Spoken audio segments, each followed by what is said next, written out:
So good morning, everyone. My name is Lynn Frano, and I am the chairperson of the Braintree Community Partnership. The partnership is a community coalition dedicated to preventing and reducing substance use amongst youth and connecting residents to services that support substance recovery and well-being. I want to welcome everyone and thank you for taking time out of your day to gather in support of families here and around the globe, and especially here in Braintree, who have lost someone to overdose. I would like to begin by acknowledging all of our volunteers who helped attach the flags behind me on the fence. Unfortunately, there are 2,357 purple flags on that fence, and that represents the number of Massachusetts residents lost to overdose in 2022. And there were also 10 white flags, and that represents the number of Braintree residents that we have lost to overdose in 2022. The loss of a loved one to opioid addiction and overdose is one of the most painful and difficult situations families will ever endure. When a person is sick and loses a battle with cancer, relatives, friends, neighbors, and the community often rally in support of that family and that individual. When a person is suffering from the disease of addiction and is lost to overdose, very few people rally in support of that individual and family. And parents who have lost children to overdose are acutely aware of the stigmatizing attitudes and beliefs that dehumanize their loved ones. According to Nora Volko, director of the National Institute on Drug Abuse, stigma and bias are the primary reasons that people don't seek and participate in treatment and support services. Stigma can also enhance or reinstate drug use. Therefore, it is crucial that we address stigma and bias intentionally and continually. So today, as we gather on International Overdose Awareness Day to raise awareness and remember those we have lost, let's share a moment of silence for those who are currently struggling with mental health and substance use disorders.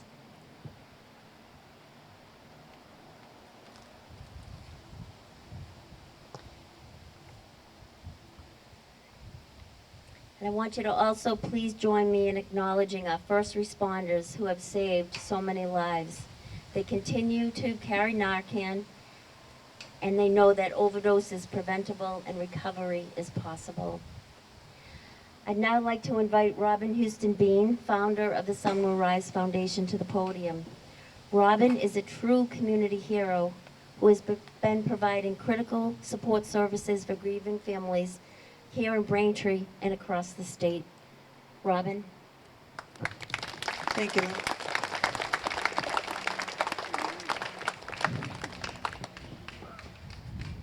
Thank you all who came today. Each year the circle gets a little bit bigger. It makes me sadder that we have more people to join us, but it encourages me that the community knows that they can come out and support us all. Today we gather here under a sky that holds both the weight of our grief and the promise of a new day. I stand before you once again, not just as the founder of the Sun Will Rise Foundation, but as a mother whose 20-year-old son died due to polysubstance overdose, which upturned my life and brought the deepest sorrow to me that I have ever known. I feared I would not be able to live without Nick. But here I am, and here you are, members of a community that have known the immense depths of loss and the heights of resilience.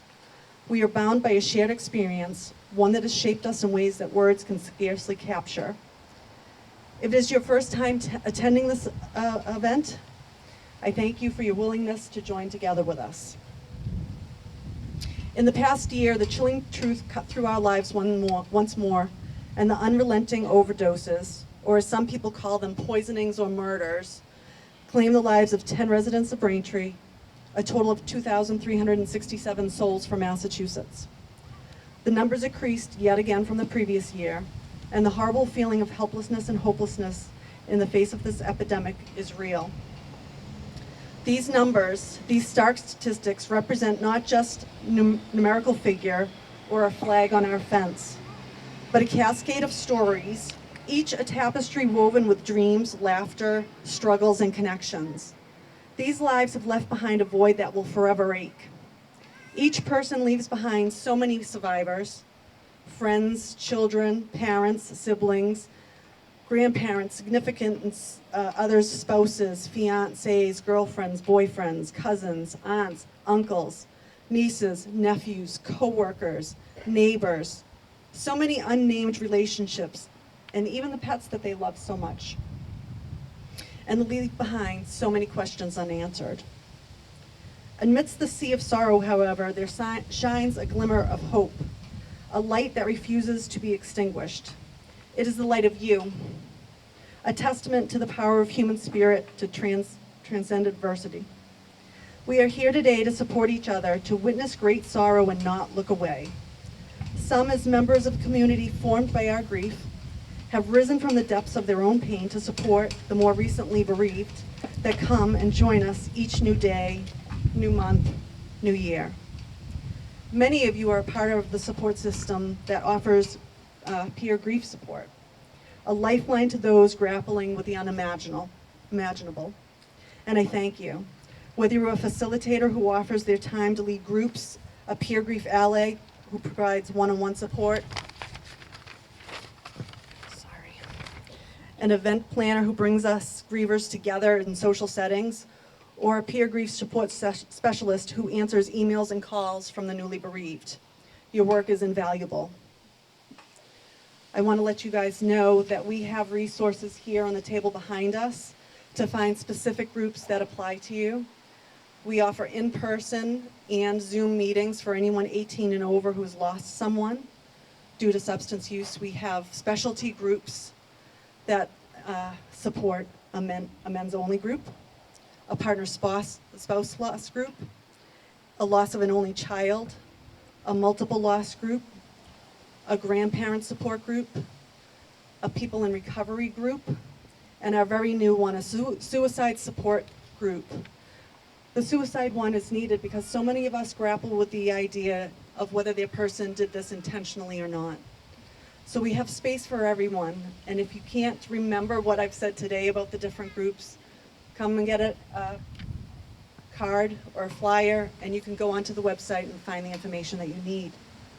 As we stand here on International Overdose Awareness Day, we embrace the theme that resonates with profound significance, recognizing those people who go unseen. This theme is a poignant reminder that behind every statistic, every cold number, there exists a web of stories that go unnoticed. It's a tribute to the families who tirelessly support their loved ones, the friends who offer their unwavering companionship, the co-workers who often smile at you and offer the strength in your face of struggle, the harm reduction workers who work to keep their people alive and safe, the first responders who work with compassion, understanding that this is a disease, the caregivers who try time and time again, and the frontline workers who bear the weight of this crisis with unfaltering coverage. As we gather today, like a chorus of shared memories, this is more than a ceremony. It's a gesture of unity, a statement that the stigma shrouding overdose shall not define the memories of those we've lost. As we release these butterflies into the sky, we release our collective grief, our pain, our longing, but we also release a solemn promise, a promise to act, to effect change, and to make our community a haven of compassion, understanding, and support. The opioid remediation funds that will come into our cities and towns for the next decade and beyond need to be spent appropriately and responsibility. You, as bereaved people or a person with lived experience, has the right to have your voice heard. Your towns need to hear from you. The Sun Will Rise is collecting information to help match you with your town.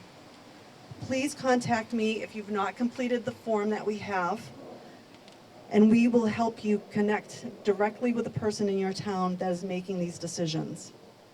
If you work or live in Braintree, Lynn is our point person who was here. Here we go, Lynn.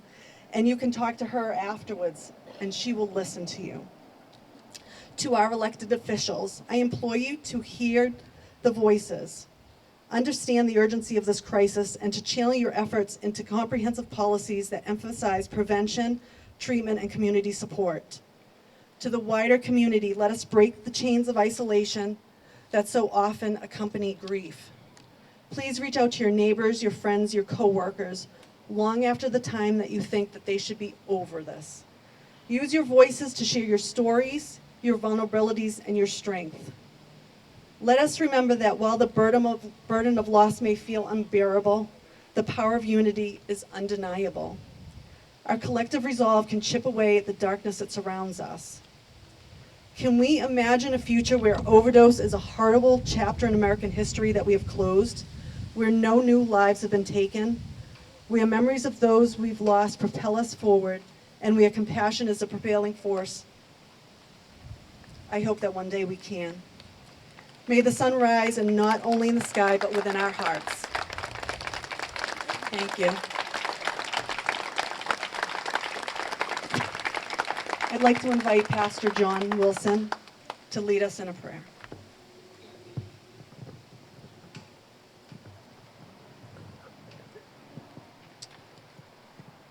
Good morning, everyone. As Robin just said, my name is John Wilson, pastor of Life Community Church here in Braintree. As we've already noted twice, 10 Braintree residents died of overdose this past year, and 2,367 in Massachusetts.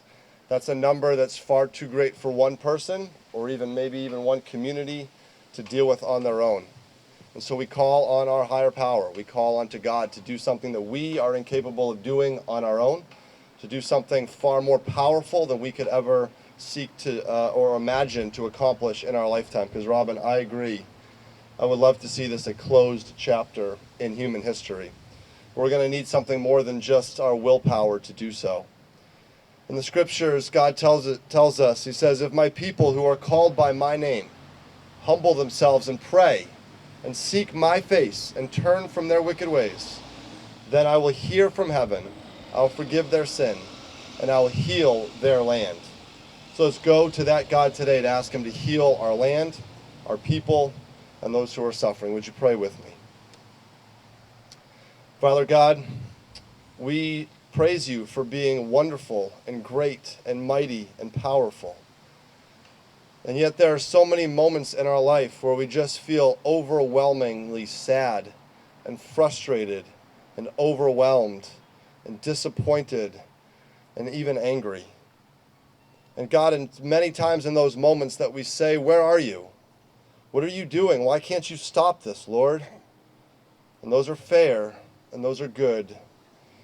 And so now, Lord, we cry to you collectively, your people here in Braintree and around the South Shore, cry out to you and say, Lord, we need something greater than just our own willpower to stop this. God, would you do a miracle? Would you bring healing to this land, healing to our people? Would you break free those who are stuck in the bondage of addiction? Would you free us from the opioids, the drugs, the things that are enslaving us and keeping us captive?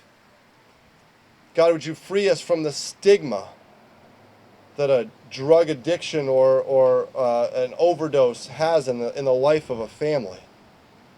God, would you free us to ask for help?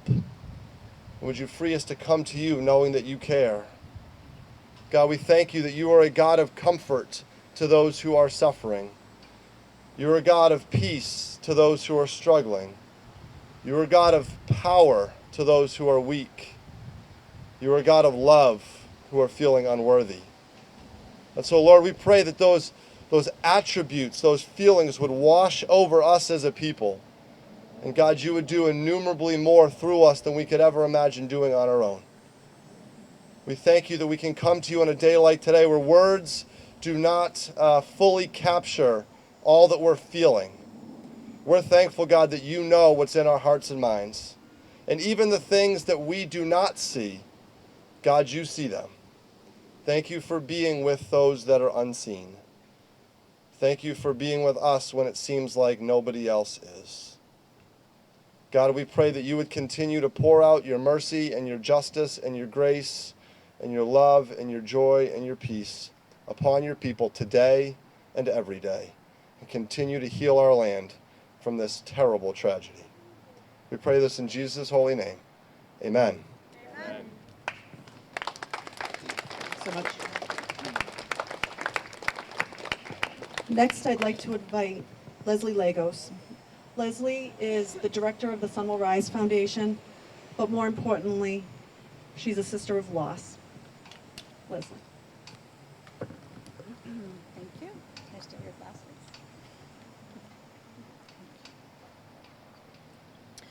Good morning, everyone. I have to say, I've spoken at a number of different places, a number of different events, but this by far has to be one of the most difficult things that I've ever done.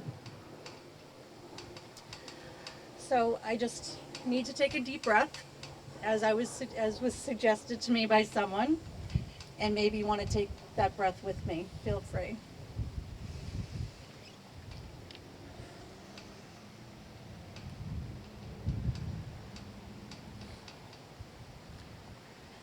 It's a gorgeous morning here in Braintree.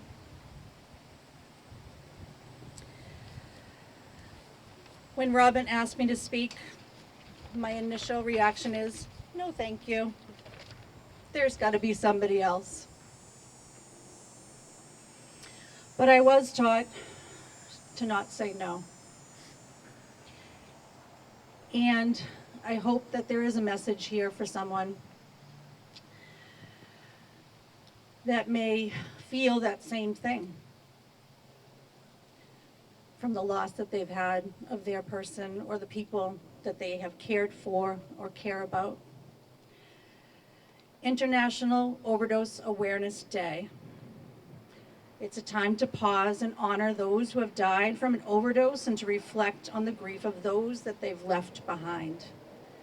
So I look out to this beautiful group of people here in Braintree, Massachusetts, and I not only see all of your faces, but I also know there are many people that are standing next to you, beside you, with you, the people that you've lost. I feel my brother here with me right now. He would be making fun of me because that was his personality. He'd have a joke or something sarcastic to say because that's who he was. And I just feel that need to say, I see you and I see all of your people and I want to get to know them. Robin has taught me that. As John had said, I do believe that God works through people, and my life has unfolded in a way that I would never have known would happen. Did I know I'd be standing here today? Did I know that I would be the director of The Sun Will Rise, to be able to support all the efforts that Robin has put into place since she lost her son, Nick? People like Robin have inspired me, and people that are standing here, Lynn, Judy, who spoke here before, so many other people that are standing here today that want to help the next person, that want to help the next person that is grieving, the next person that has someone struggling. So while I'm here to honor my brother Timmy, I also want to say I lost a best friend, childhood friend, Terry Adams, who passed away. My sister-in-law Dee Dee also passed away from the substance use. So I honor your people, those that we've lost to overdose and those that we've lost to substance-related deaths. So I already gave you a little picture of my brother Timmy. I'm his little sister, 4 years younger. I have two older brothers. I have an older brother, Billy, who's 6 years older than me, and Timmy was 4 years older, and then my twin sister and I came along 4 years later. And what I remember of Timmy was he loved chocolate chip ice cream. He wore out many big wheels. He was a real active young kid. He was happy. When I grew up, we really didn't have a lot of outside activities. John and I were just talking. I've raised 4 children here in Braintree, and life can be busy with all of the activities and sports and things like that, but we didn't have anything organized. My mother didn't have a car. We used to wait for the ice cream truck to come by, and we played Saturdays, wrestling, creature double feature, and he just was fun. He would cheat on board games. He would just make up good things for us to do with my sister and I, and it was a lot of joy. He really was a happy guy, happy kid, had lots of great friends, and just brought a lot of light into the world. Just like many others, when he was actually in high school, he played football and he got injured. And from there, he struggled with a lot of pain, a lot of physical pain, emotional pain, and he did turn to drugs and alcohol. At the beginning he had some fun with it, and then in the end it wasn't fun anymore. He was addicted to opioids.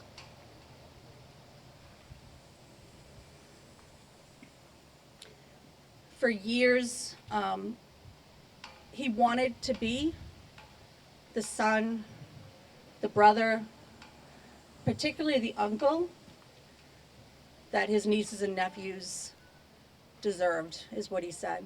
He was stuck in this isolated, self-constructed prison. And I did anything and everything I could to help him, just like all of us have done for our people, in the ways that we've shown up. And I was told, just lead from your heart. And I would have done anything for him. And in the end, all I could do for him was take him for a ride. He was isolated and alone. He moved from Hull he ended up in Weymouth. And when we moved him into that apartment in Weymouth, I had a 7-year-old at the time, my youngest, who's now going to be a senior at Braintree High School. And she was my tag along. She'd come along with me. And I remember we opened up a box for his bed topper, and she jumped in the box. She was 7, and he got the biggest kick out of that. And I remember he had the flip phone, and he actually took a picture of her, and I just remember his smile. And I don't know where that phone is today, but I can still see that image of him laughing and smiling at her, because she really does kind of have his personality. And he wanted to show up for the hockey games, the football games. He did. He was there for me in the best way that he possibly could be. And I was there in the best possible way I could be for him. And she had made him a bracelet, a necklace. At the time the kids were doing all kinds of stuff, arts and crafts with string. And I just remember his face. He loved it so much because it was his favorite colors. She asked him his favorite colors, and he put it on with pride. And when I was working at One Life at a Time here in Braintree, I worked with a guy, and all of a sudden he, on his desk, had this bracelet. And these are the colors that Timmy loved, the green and the blue.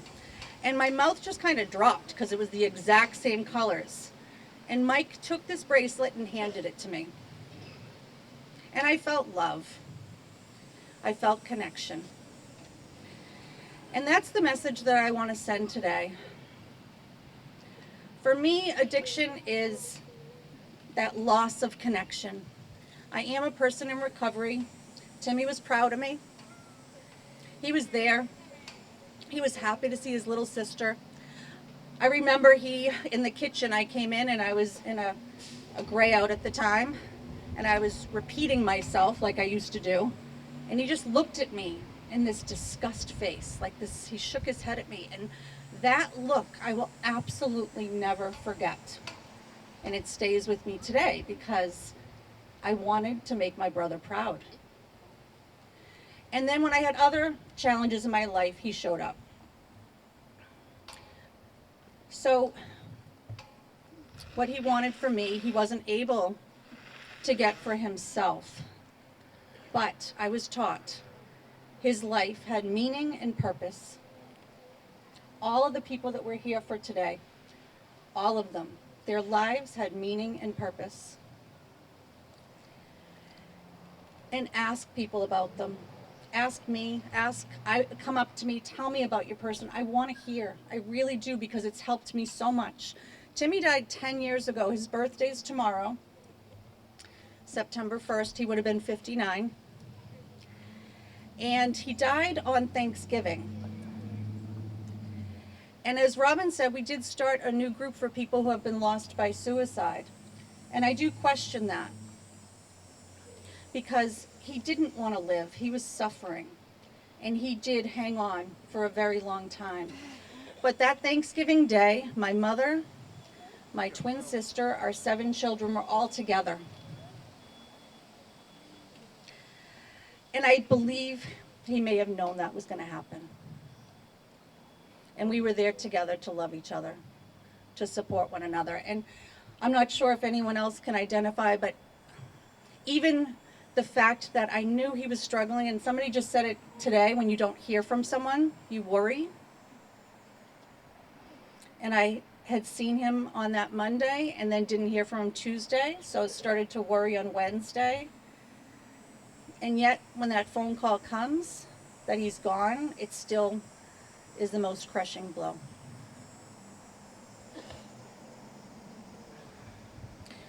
So, he didn't have children. My kids, my sister's kids, were his family. We are his family. So, he didn't have much of anything, really. My daughter, when I asked her what she remembered of him, his cat that he did give up, he loved dogs too, and that he smelled like cigarettes. And I have a box of his belongings and items of clothing, and it smells like cigarettes. And she remembered his sarcastic way, his humor. My husband, who was often there for him, taking him to treatment, remembers how genuine he was. And he was loving and caring and kind, just like I know so many other people will say about their person. He was funny. And my sister said he was protective. So I just looked at my notes and I remembered I have, as I mentioned, 4 kids. And when Danielle came along, who's 24 now, he'd be so proud of her. She's at Suffolk Law right now, and his godson Brian just graduated UMass Amherst. And his nephew Scotty, my son, plays hockey. He'd love to be going to his games. And Jenna, like I said, is the senior, but he gave my daughter Danielle her first haircut. I left him alone with her, and I came back, and he's like, yeah, I cut her hair. I'm like, oh, okay, yep, that's usually a special day, and I'm glad you had that moment with her. And he took us in Braintree. We went on a snowy day to get the Christmas tree, and we did crazy eights in the parking lots around here, Braintree. He spent a lot of time in Braintree. So those are some of the memories I have of him. I do say, you know, he wanted to be that uncle. He wanted to be that person. And his memory does live on. He did have meaning. His life did have meaning, and it did have purpose. And I do love him through his life and now through his death. Somebody said it earlier too. You know, I remember we were trying to determine where he was going to be buried. And in the picture that Robin's holding, he actually has a sweatshirt on with the name Braintree on it. I don't even remember where he got it. And I was driving into Braintree, and I said, Braintree. And we grew up in Hull and by the beach, and when I moved him to Weymouth, and he looked out the window, he saw the trees. It was September. And he said, I love trees. I said, you do? I thought you loved the ocean. He said, no, I love trees. So it dawned on me. I was driving up that street, and I said, Braintree, this is where he belongs. So he's buried at Blue Hills. By himself. I did get plots next to him, but I knew he liked his own space, and he is right under a tree. So I do thank you for listening. Like I said, this has been challenging to think about, coming up and speaking about him, to say his name. It's been 10 years, but grief is a journey, and it's an individualized journey. So this has been healing for me. And I've been here at the Butterfly Release, I've watched Judy speak, and I have watched other people speak. And again, I do believe the theme, because our lives touch so many people, and our lives matter, and your lives matter. And the opposite of addiction is connection. So connection here, in person, the sun will rise, as Robin mentioned. You know, I'm here if anybody wants to hear anything more about what we offer. If you have people in your lives that are grieving and struggling here in Braintree, in Massachusetts, or anywhere, because we have people coming onto Zoom meetings from all around the world. So reach out, let them know. And I will just end with this poem that I found. It's very, very brief. Sometimes we need a bridge, and sometimes we are the bridge. No one I know has escaped troubled waters, rough seas, and challenging, scary days. There are times in our lives when we could use a little help, and other times when we are given the chance to be that help for someone else. It really doesn't matter where you are right now. What matters is that you remember we are stronger together, and taking a hand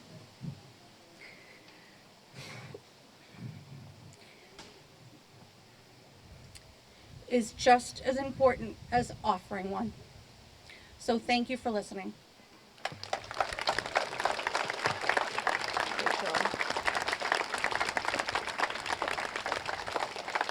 Thank you so much, Liz. I'd like to invite Mayor Kokoris.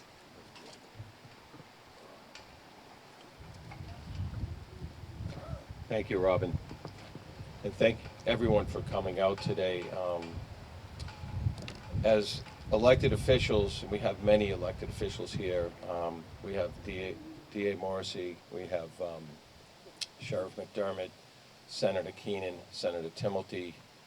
We have Town Councilor Julia Flaherty. I don't know if I've missed anyone. But it's on us as elected officials to do the best we can to help. And many years ago, we started the partnership, and thanks to the Lord, we got Lynn Frano to lead it, because she has been amazing. And folks like Robin Houston Bean, Leslie coming along and helping with really the grief of so many others, and while dealing with their own grief. So I really believe that they are heroes amongst us who have taken such tragedy and loss and helped so many others. As far as this event and how important and personal it is to me, there are so many friends that have lost loved ones, and more recently, I see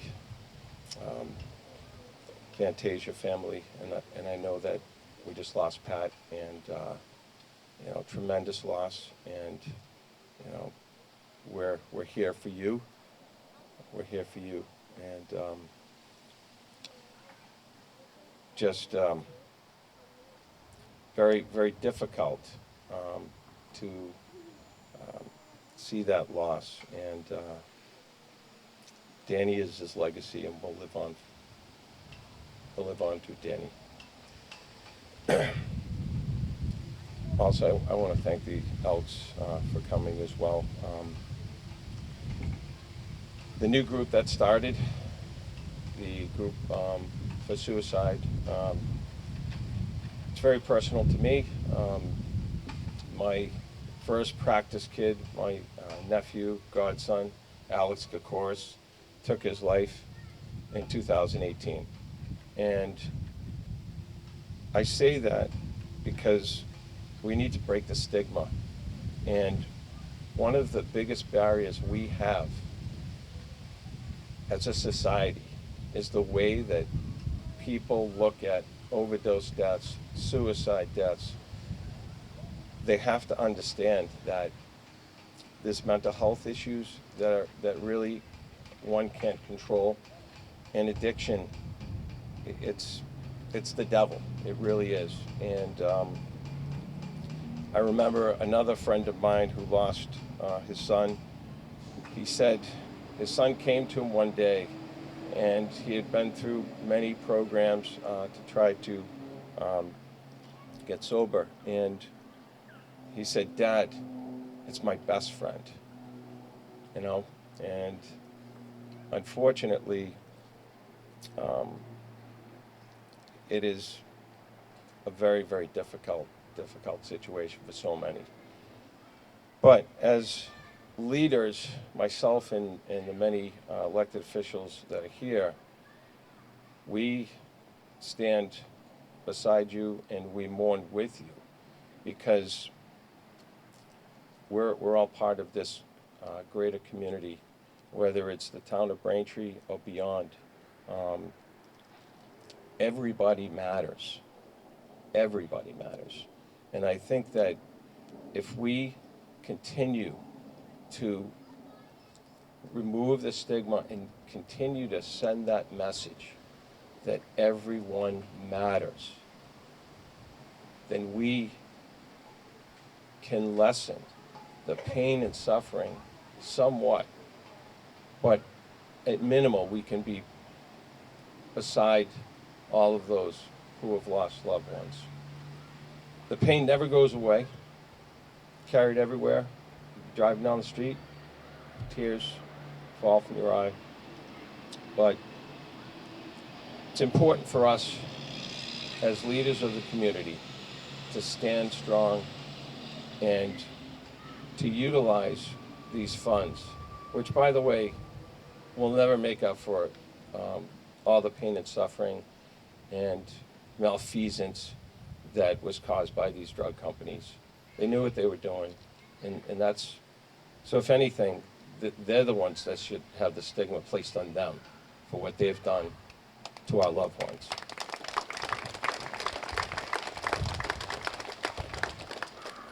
And we are, as Robin mentioned, we do have a committee that's set up so that all of these funds will be used for what you want them used for. And, you know, it's just unfortunately that, you know, it's a very small amount of money, and it doesn't make up for any of the loss. But at least if we can utilize that money for prevention and to help folks that are struggling, and to help those who have lost loved ones. And I think the most important message today is that we love each and every one of you. We love each and every one of you who have lost someone. We love those that you have lost. We join in your sorrow, and we will be here for you. Thank you.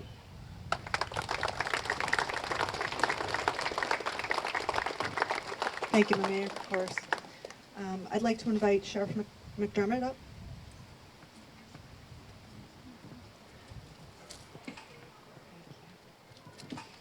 Good morning, everyone. I have the great honor to serve as the sheriff of Norfolk County, and just to let you know what being a sheriff is all about. For centuries, the sheriffs have served throughout this country and others as the guardians of the people. In fact, that's where the name sheriff comes from, the guardian of the shire. And yet, as public safety officials, as law enforcement officials, it is very, very difficult when we see the invasion of drugs, and certainly the consequences of that through addiction that has invaded our shire and invaded our people. And I can assure you that the nation's sheriffs are on the front line of this war. There are sheriffs on the border. They're consistently trying to prevent drugs from coming into our country. And there's sheriffs throughout the Midwest, the Northeast, the Southwest, Southeast, that are trying to prevent the trafficking from coming into our homes. And yet, sadly, we're not quite winning that war yet. And yet the sheriffs, our chiefs of police throughout the country are making sure that we are using the cutting edge technologies to prevent this from coming into our hometowns. So there's one portion of being law enforcement and trying to wage that war, but we must not ignore the war that's here in our community and in our families. And we must provide adequate solutions to those issues that we're facing. This is something that has been on the forefront of every discussion I've had in my agency at the Norfolk County Sheriff's Office for the last 3 years. And we are joining with local officials, local nonprofits, elected officials, business owners, to start putting the pedal to the metal on this. And we will soon be launching in Norfolk County a project known as Project Hope. And the Hope Center will serve as a beacon of healing, of opportunity, of purpose and engagement. And this started just because we know that those that are incarcerated at the Norfolk County House of Correction, 80% of them have mental illness as well as substance use disorder. And unfortunately, that is what has caused criminal behavior and led them to us. And our opportunity in the Sheriff's Office, these are your brothers, your husbands, your cousins, your friends. We're going to be returning these men back to their communities, hopefully, better off than they came to see us because of the investments we're making. But what they're lacking right now is more handoff into the community, and that's where the Hope Center will come in. But it's not only going to be a place of healing for those people that are coming out of the House of Correction. It will also be a place for our community to come and find the resources that you need for your family, your loved ones, for addiction, for poverty issues, for homelessness. We know that the spiral of addiction, where it leads people. And we want to be there in the Sheriff's Office to make sure that we pick up those that have fallen down. And we want to serve with each and every one of you, your families, your loved ones, to see that we are fighting the battle here at home just as much as we're fighting the battle on the border and internationally. So I join with you today, humbly, in your sorrow, but also in your passion to solve this critical issue. We need safety in our shire, and that is my goal as the Sheriff of Norfolk County, and I look forward to working with each and every one of you to make sure that this remains in a safe environment for our families to live, work, and raise our children. God bless you all. Appreciate it. Thanks, Sheriff McDermott. I'd like to ask District Attorney Michael Morrison.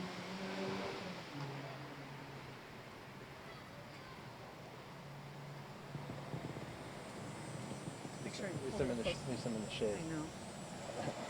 Thank you, Robin.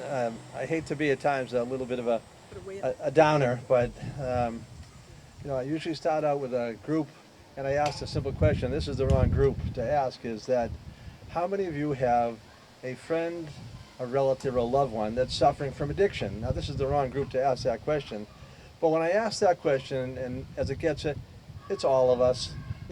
Think about it. Next time you're with a group of people, ask them if you know someone. And so, while I do get discouraged at times, I become encouraged almost every day when I see some of the things that are going on, even at a small event like this. And as a good reminder for everybody, what good work we are doing. Talking to David, who's a pharmacy last night, a pharmacist, and he helped us early on. When I became the district attorney, we're talking preventable deaths. The leading cause of deaths, preventable deaths in Norfolk County, are drug overdoses.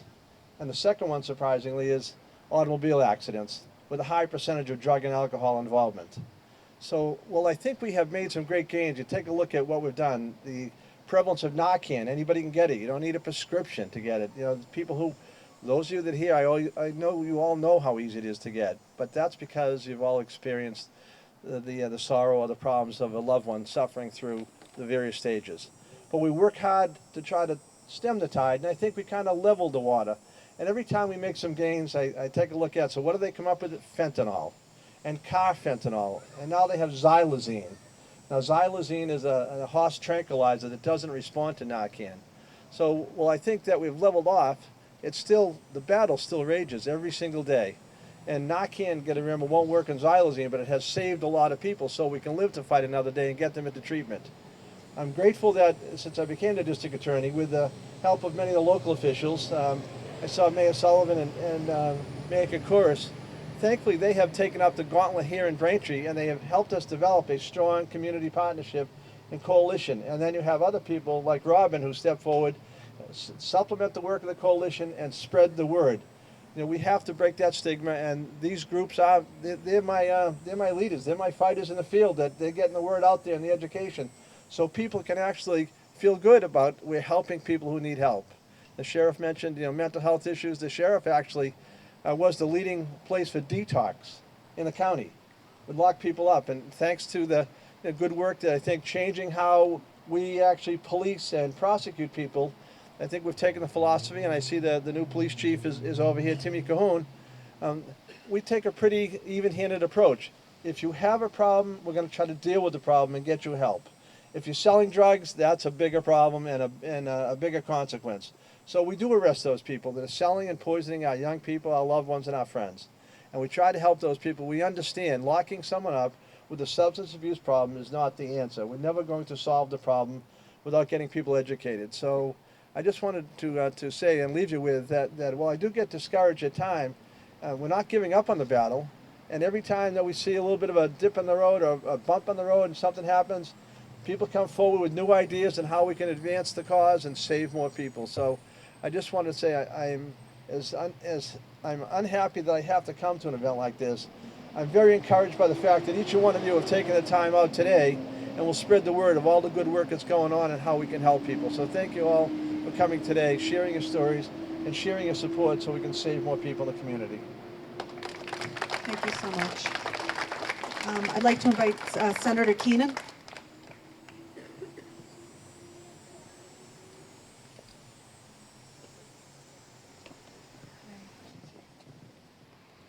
Good morning. There's not an awful lot left to say because the stories here are so compelling.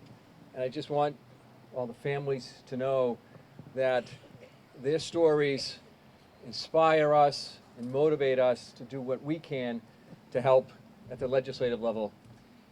In Massachusetts, we like to think that we are ahead of what other states are doing, and while we may be, we know it's not nearly enough.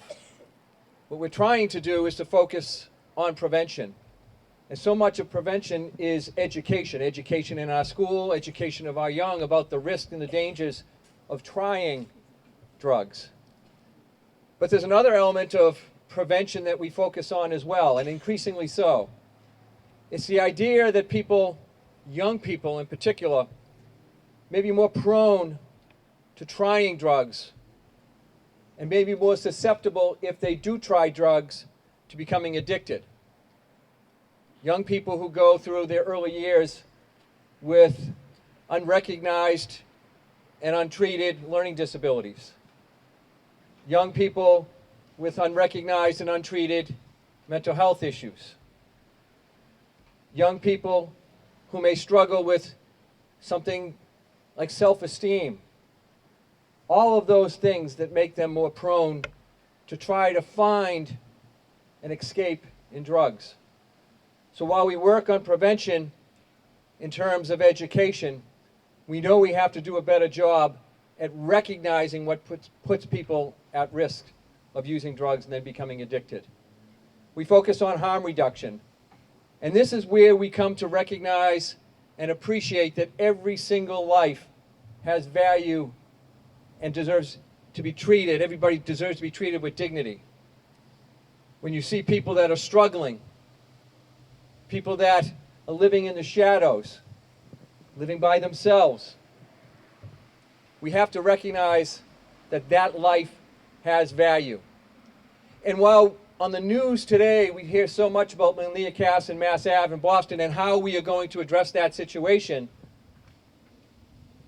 the addiction issue, this epidemic is so much larger than that. And yes, while we have to fix that, we have to recognize as well that there are people living in the shadows, people living alone, people living with us even, who go to their bedrooms at night, will go down into the basement den and try to escape whatever it is that they're trying to escape.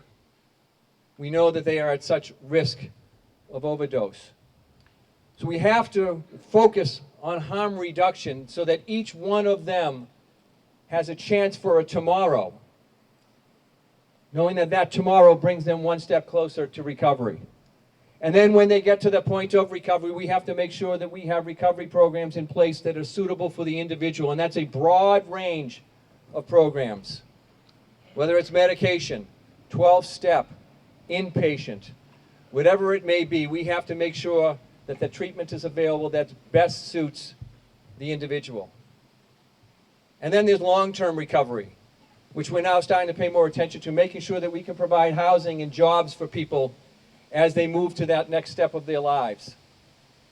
And then finally, what we've heard today, and it's so true, is that part of that continuum of addressing this epidemic is the healing, not only of the person who is in recovery, but of the loved ones of that person, family and friends and children.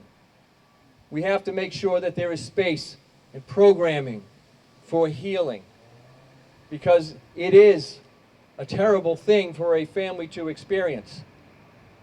And as they go through it, they need help, and especially when they lose a loved one to overdose. So today, I can assure you that on behalf of my colleagues in the legislature, that we are working on all of those things. We've done a lot, but we have so much more to do. And today, these days, hearing these stories, they motivate us, they inspire us. And I remain convinced, as I always have been, that if we are to make our way out of this, and we will do so because of the commitment of those who are in recovery and those that have lost loved ones. It would be easy for them to just go on with life. Instead, they choose to step forward and help all of us. That is what I think will give us the ability to get through this situation, this crisis, this epidemic. So I want to thank you all for coming out. Thank you all for sharing your stories, and wish us all the very, very best. Thank you so much. I'd like to invite Senator Walter Timmelty.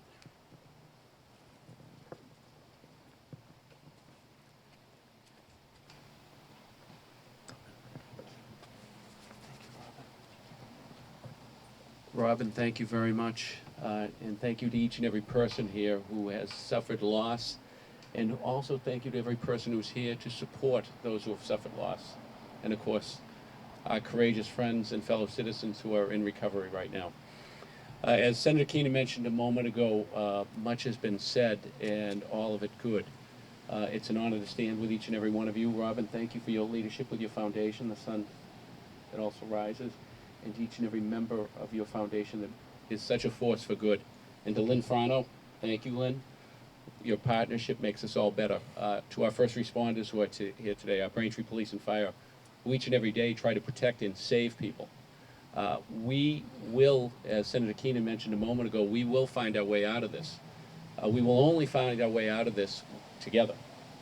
And today is one of those instances where we are all standing together proudly. I thank each and every one of you for what you've done. Each and every one of you is exercising leadership by being here today to support those who are in recovery and those who are suffering from substance use disorder. This is one of the preeminent challenges that we face as a society, and we will only come out of this together. And today, it's a ceremony.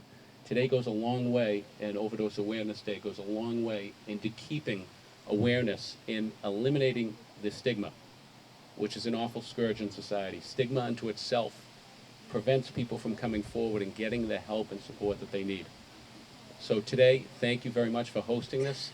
To Lynn Frano and Robert and your foundation, thank you for bringing us together. Mayor Kors, thank you for your leadership. Mayor Sullivan, thank you for getting this started here in town. And it's an honor to stand with you today, with all my colleagues in government, to support this great work and to continue to try to save people and eradicate this scourge from our society that is substance use disorder. Thank you very much. God bless. Thanks so much. I'd like to invite Natalie Patricio up. She's going to read a little something. Come on up, Natalie. Natalie is a sister of loss, and she lost her twin brother, Nelson. Keep it right close.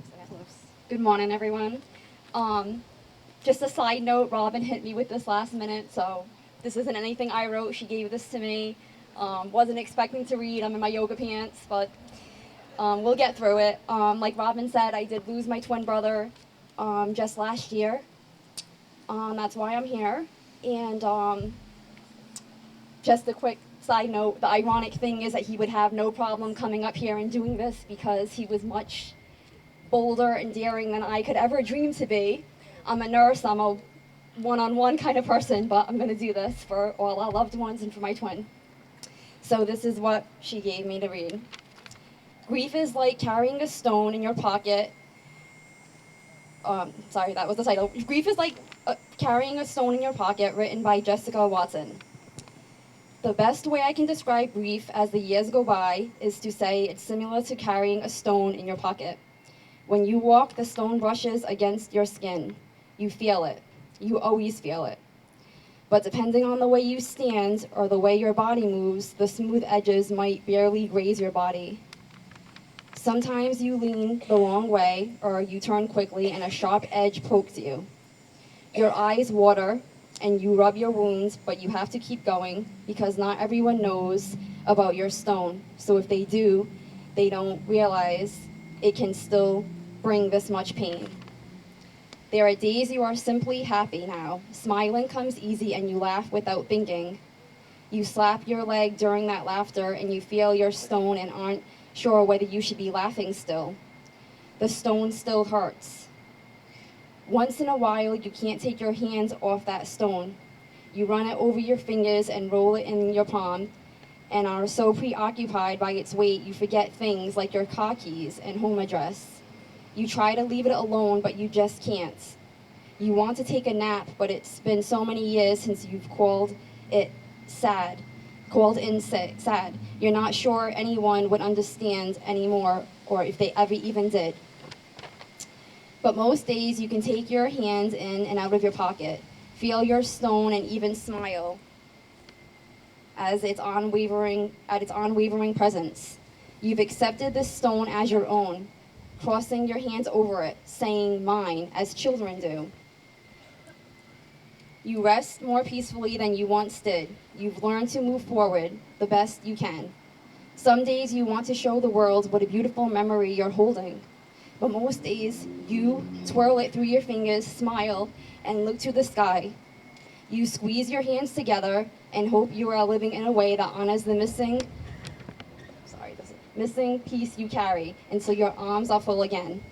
And I do just want to add one thing, how the sheriff mentioned about, people, incarcerated individuals having with the mental health and crimes and addiction. I'm actually a nurse at the prison in Norfolk, the biggest state prison in Massachusetts.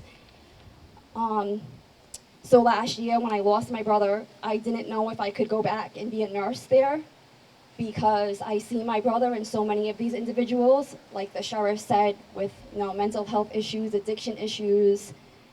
I didn't know if I could go back, but I did, and I'm still there. And I do see my brother and some of these individuals, and that's why I'm still there, because I'm gonna care for these people, and it's a person just like all of the person we each lost. There's so much more than their mental health issue and their addiction. There's so much bigger than that. So that's why I go to work every day with over 1,000 incarcerated individuals that are my patients. I just wanted to mention that, and I do it for my brother, and I do it for all the people that are in recovery and all the people that lost their loved ones.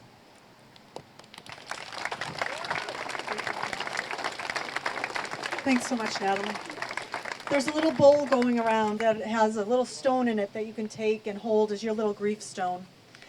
Our last speaker is Cindy Wyman. I've known Cindy for a long time, and she's a mom of loss.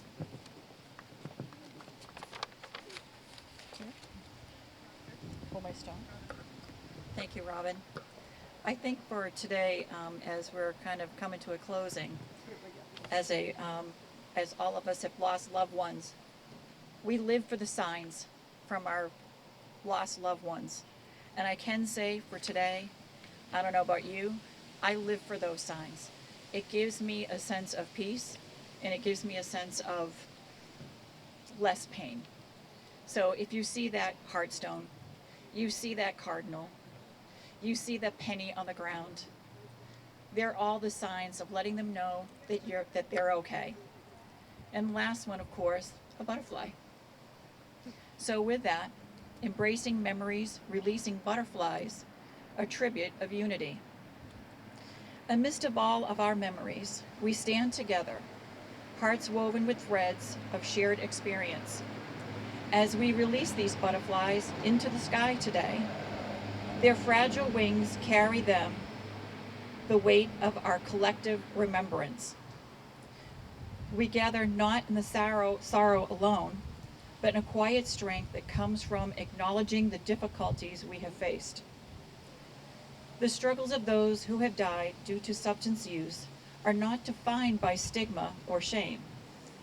In this circle of understanding, we hold their memories close, breaking the chains of silence that might otherwise keep us apart. Each butterfly takes flight as a testament to their journey, a journey that is honored in our stories, our tears, and our unwavering support of one another. Shoulder to shoulder, we stand united, sharing the burden of grief and pain. These butterflies, like messengers, carry our intentions of compassion and solidarity. No longer bound by the darkness, they dance upon the wings of change, a poignant reminder that we are not alone on this path. With hearts unburdened by judgment, we extend an open invitation to all. Join us in the endeavor to remember, to support, and to heal. Let the stories of those who have passed inspire a wider understanding, a more empathetic embrace. Together, we can bring light to the shadows, breaking through the stigma and offering hope to those who still grapple with the challenges of substance use. So let us gather not merely to release butterflies, but to release the power of unity and compassion. Let us stand shoulder to shoulder, offering solace to the hurting, strength to the weary, and love to those who need it most. In this journey, let us find purpose and connection and the memory of our loved ones, and let us find the courage to take flight. Thank you so much. Here's your book. Thank you. Everyone is getting an envelope right now that has a live butterfly in it. Be careful, don't crush it. And as soon as we all have them, we'll release them. You need to be careful. They've been dormant for a little while. They've been sleeping. When you open the envelope, they may stay and linger for a little bit. They might get confused and go on the ground, so please watch your step. But know that these butterflies are such a symbol of what we're here for. And I thank all of you for joining us today. I want to let you know that Manic Community Health, if they'll raise their hands, is here. If anyone needs Narcan, please see them after the event and they'll be happy to provide some with you. We also have our resources up here, so if you want grief support or need any other connection to support services for a family member that is in active addiction, we have those as well for you. So thank you all so much, and I'll let you know once you can release them, but if you all come close and raise your hand if you still need a butterfly, and the people will get to you. Over here to the left, they need some butterflies.